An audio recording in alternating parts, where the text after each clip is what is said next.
This campaign is called Tough Times from the Heart, giving a greater awareness around suicide prevention. And this is Alannah McGregor. Alannah knows the pain all too well. She lost 2 children to suicide, Angela and Stuart. And in the last 2 decades, Alannah has been trying to change the way that we talk about suicide, trying to change the language around it.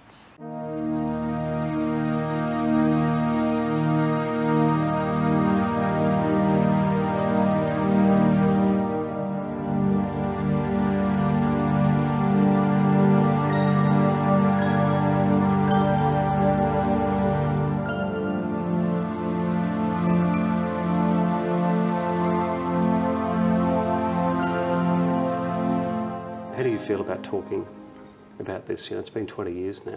When someone brings it up, as I'm bringing it up to you right now, how does that make you feel? It's okay now. Early on it wasn't okay. It was really, really difficult to think of Stu and Ange without just feeling the pain and the loss, whereas after about 6 to 8 years I got to a stage where I could remember happy memories and smile. That was a really good turning point. I wanted to ask you that. Where are you at now? Like, when we talk about it, how do you feel about it now?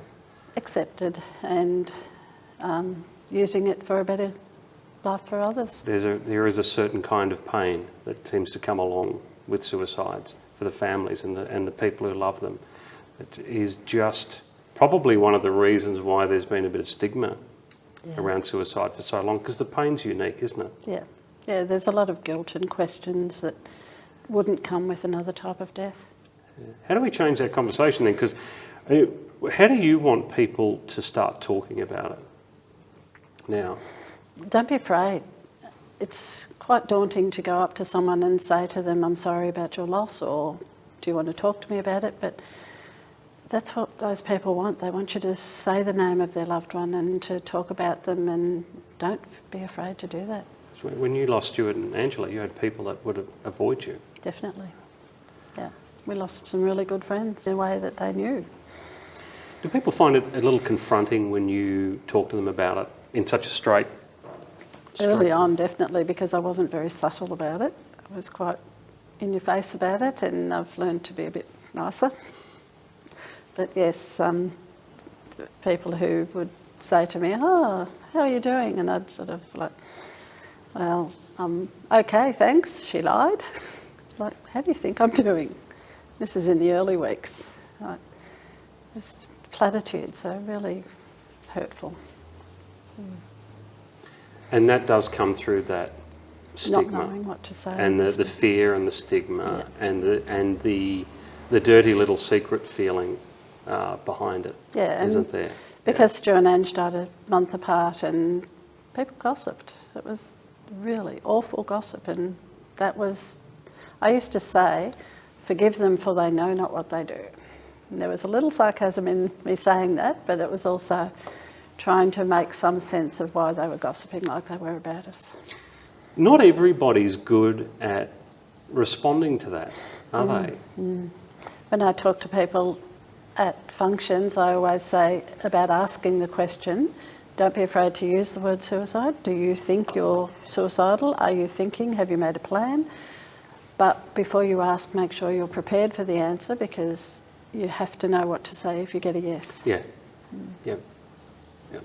And that's probably something that education would be really good with for the future. It's a really good point. Should we look at that in schools, where it's not just what to do yourself when you're feeling this way and you're in those dark places, but when you recognise those, and somebody says to you, listen, I'm feeling pretty goddamn awful here.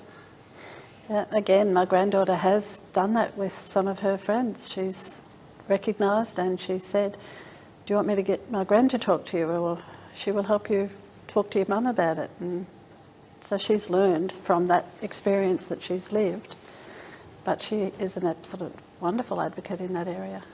The kind of wisdom that I bet you wish you didn't really have. Yeah. But I'm glad that she's learned from it.